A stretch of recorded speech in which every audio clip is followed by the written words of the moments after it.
Hello, people. This is Terry from Genki Gaming TV, and we are back with another Yokai Watch review.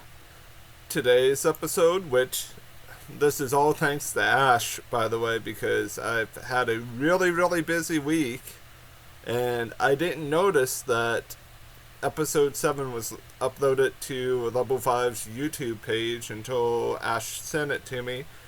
Is episode 7 Hanako, Queen of Morashita la Demelia? Or Hanako Morashita la Damelai no Jo. And the translation basically translates the same thing. And this episode starts off with Junpei kind of wanting to solve the 7 wonders of the school. Like, this theme continues on. So, we're basically in the clubhouse. Everyone is there. Yes, even our animal companions, or our spirit buddies, are all kind of piled together in a little cuddle puddle napping. I think that's the best way to open an episode, with them all cuddled up. I mean, it capitalizes on the kawaii factor. And our club crew here are looking at the Wikipedia internet, as we YokaiTubers do as well. And Junpei is trying to become the ring creature, or the lady from the ring, because this is referenced several times, guys, within this particular episode. And I think the reference, with it kind of being a gag, is okay, because back when I was a child, I saw The Ring. It was kind of a scary movie, but the premise to the Hanako situation is a little bit similar. It's not 100% similar, but there are similarities between the two. And I do have to say, this episode was set up perfectly, and you guys will see or know why I say that after what all I'm going to say next. Fubuki Himikawa, man, whoever is her voice actress is doing a stellar job. Her reactions, the animation team, whoever's emoting or animating her emotion, is doing a great job. And also the Japanese VA for Fubuki is Haruka Tomatsu. I'm going to be looking up Haruka-san later, or Tomatsu-san later, to see what else she's in. Because her voice is very, I think the word's inflectious, where she can really display a lot of emotion and a lot of different vocalizations. But she does a fantastic job this episode, and so does Sanda Yukoma.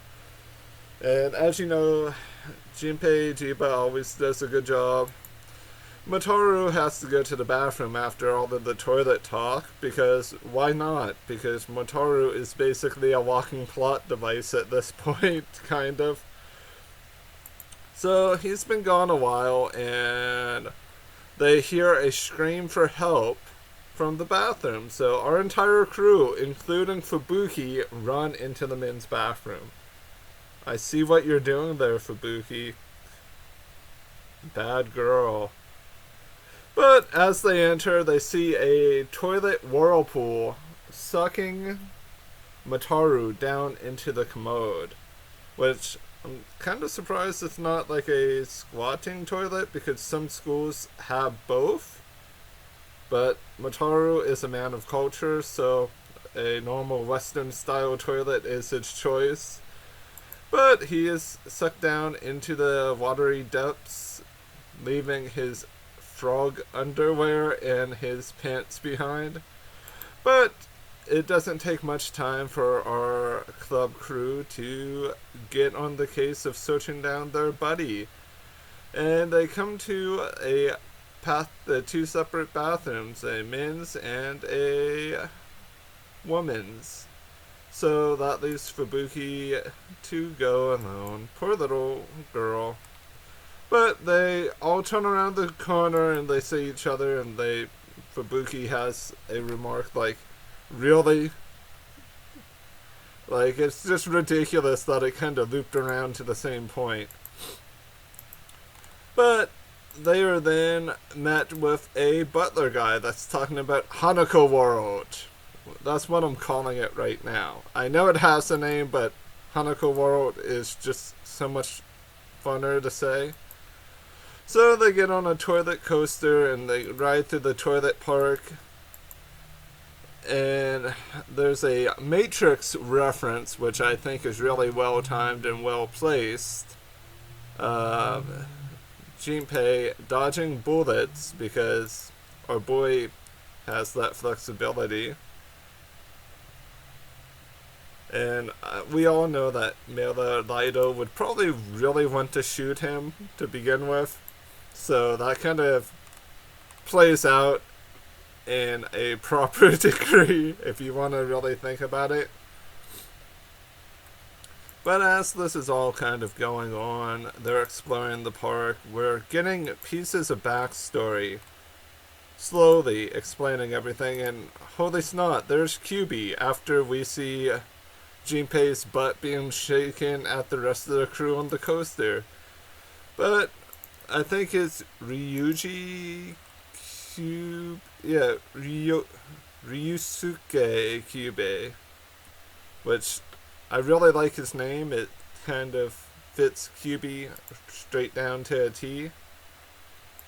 So they get the rest of the backstory about what happened to Hanako. They were playing a game of hide and go seek, and somehow she ended up in the bathroom, and she just kind of ended up staying there because of just the fate of the situation. Her friends end up leaving.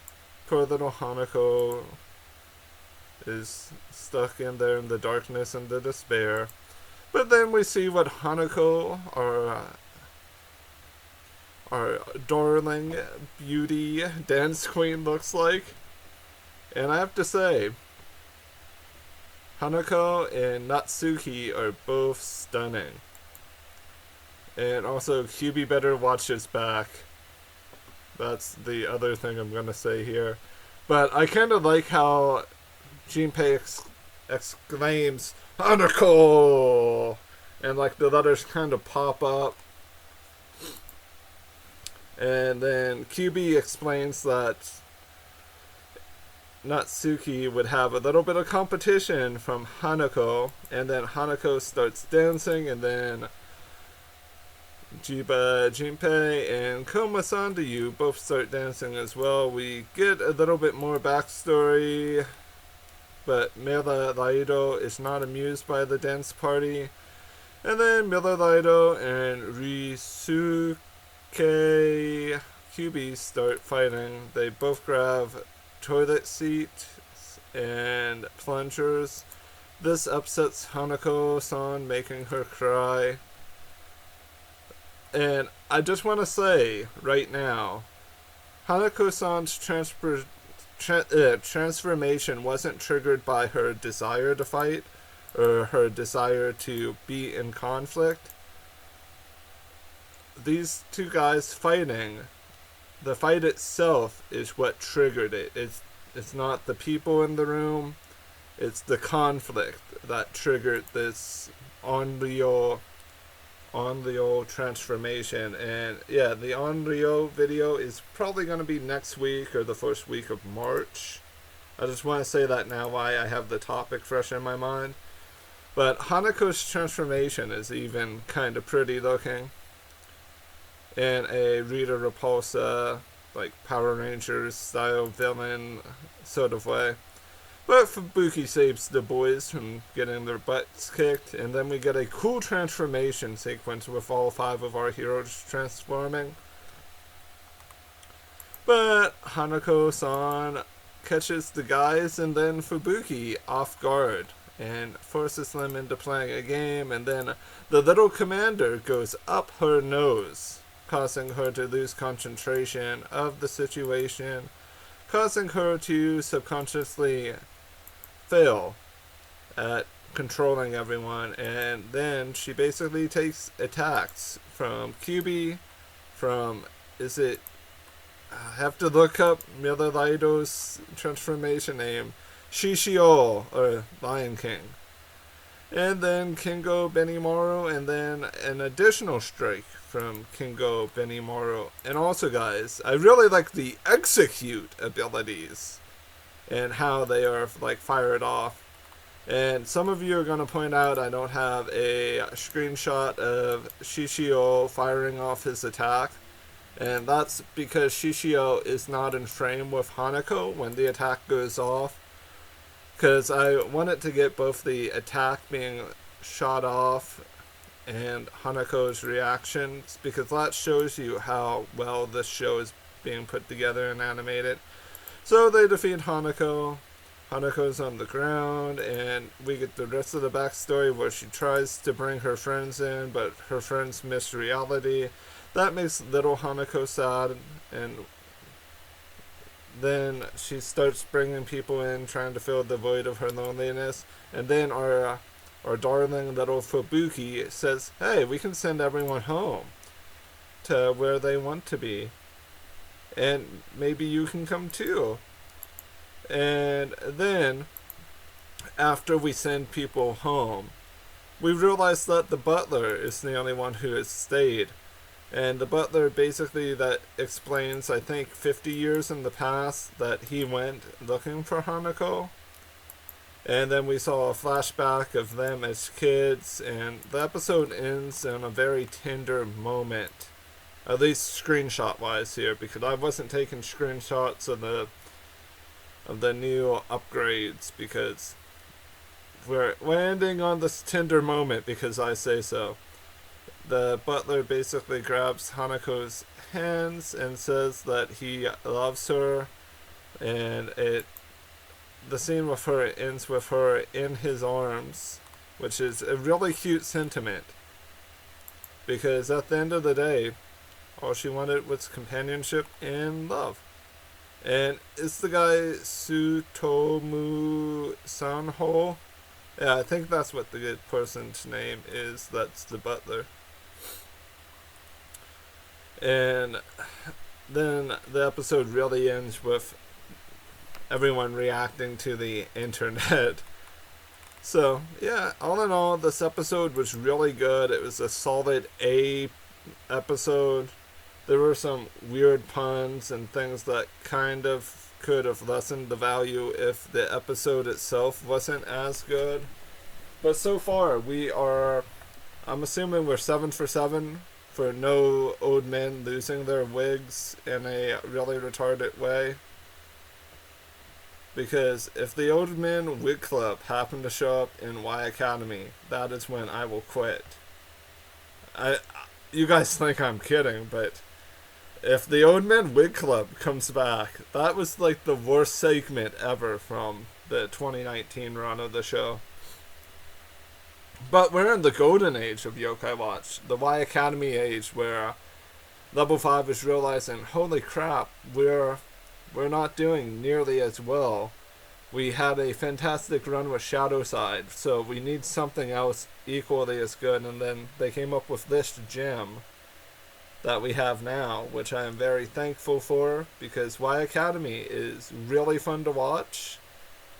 I don't feel forced to review it like I did the 2019 run, where I thought if I was the only one covering it, it would still give the show a little bit of exposure. This is me being excited each week, trying to find the episode to watch it before Level 5 takes it down, causing us pain and despair.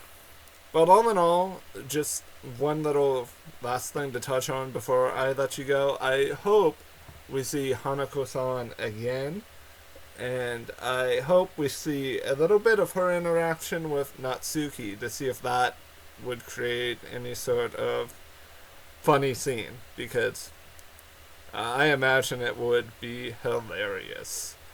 But that's been it for this episode review. I hope you all have a fantastic rest of your morning, afternoon, and or evening. Bye bye for now.